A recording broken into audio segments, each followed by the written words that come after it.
November 3rd, 1988. It was just after dawn in the island nation of the Maldives. The streets of the capital, Malé, should have been peaceful. Instead, gunfire echoed through the city. Armed men stormed government buildings. Soldiers fired back. Civilians ran for cover. Within minutes, the tiny island nation was under attack.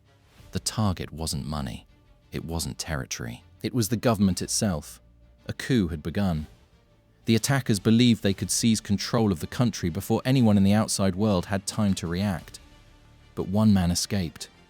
President Maumoon Abdul Gayoom. Moving from one safe house to another, he desperately searched for help. His own security forces were too small. The attackers had already captured key parts of the capital. Time was running out. President Gayoom, "If no one comes today, the Maldives will fall." Requests for military assistance were sent to several countries. Some couldn't respond quickly. Others were too far away. Then, a message reached New Delhi. Indian officials, "The President of the Maldives is requesting immediate military assistance." The situation was urgent. Every passing hour gave the attackers more time to take complete control of the country. The Indian government now faced a critical decision. Should India send its military into another sovereign nation? Or stay out and risk watching a neighbouring government collapse? Within hours, a decision was made. One that would launch one of the fastest military rescue missions in modern history. But before Indian soldiers could take off, one question had to be answered. Who exactly had invaded the Maldives?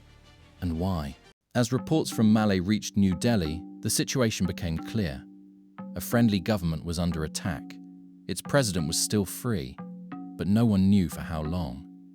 If the coup succeeded, the Maldives could fall into the hands of armed mercenaries within hours. The request for military assistance reached the office of Indian Prime Minister.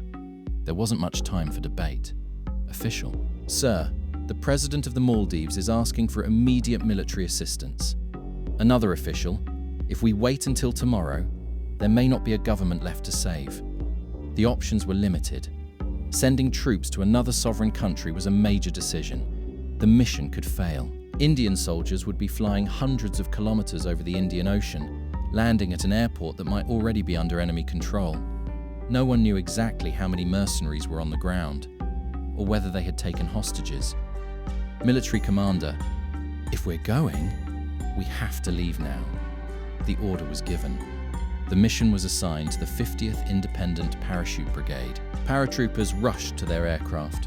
Weapons and ammunition were loaded.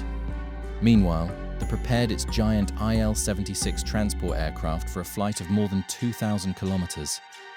It would become one of the longest airborne military rescue missions India had ever attempted. There was just one problem. No one could guarantee what would be waiting for them when they landed.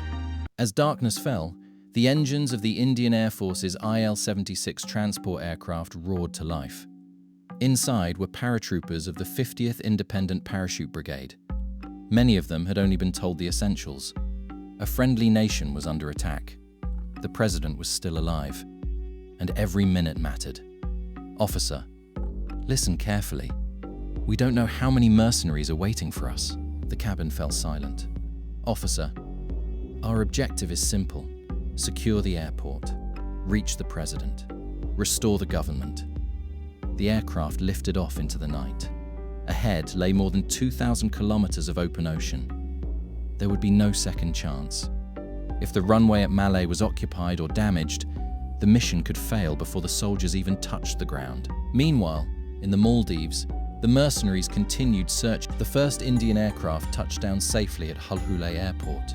The runway was clear. The hardest part was about to begin.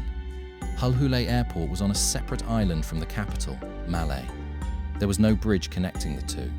To reach the city, Indian paratroopers had to cross the water using whatever boats they could find. Every minute mattered. The longer they waited, the greater the chance that President Gayoom would be captured. As Indian soldiers entered Malé, they moved quickly through the streets, securing key government buildings one by one. Commander: "Split into teams. Find the president. Secure the capital." The mercenaries hadn't expected such a rapid response. Instead of facing a small local force, They were now fighting trained Indian paratroopers. Within hours, the coup began to collapse. President Gayoom was found safe.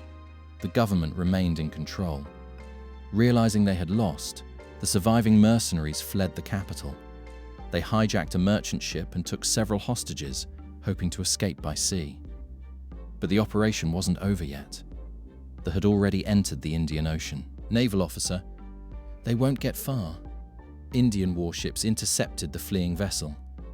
After a tense pursuit, the mercenaries were captured, the hostages were rescued, and the coup was brought to a complete end. In less than a day, the elected government of the Maldives had been saved. What could have become a successful coup had instead become one of India's fastest and most successful overseas military operations. By the end of November 3rd, 1988, the coup was over. President Maumoon Abdul Gayoom was still in office. Most of the mercenaries had been captured or forced to surrender.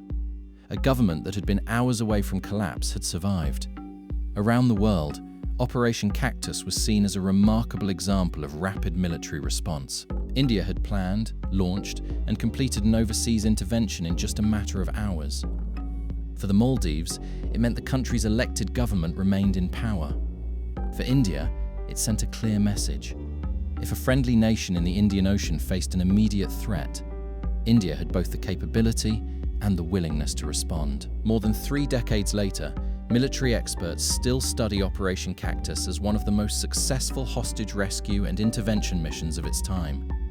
And yet, outside military circles, very few people have even heard its name. No long war, no years of fighting. Just one desperate phone call, a race against time, and a mission that changed the course of a nation's history before the next sunrise. Operation Cactus lasted less than a day, but it remains one of the most successful and least known military operations in the history of the Indian subcontinent.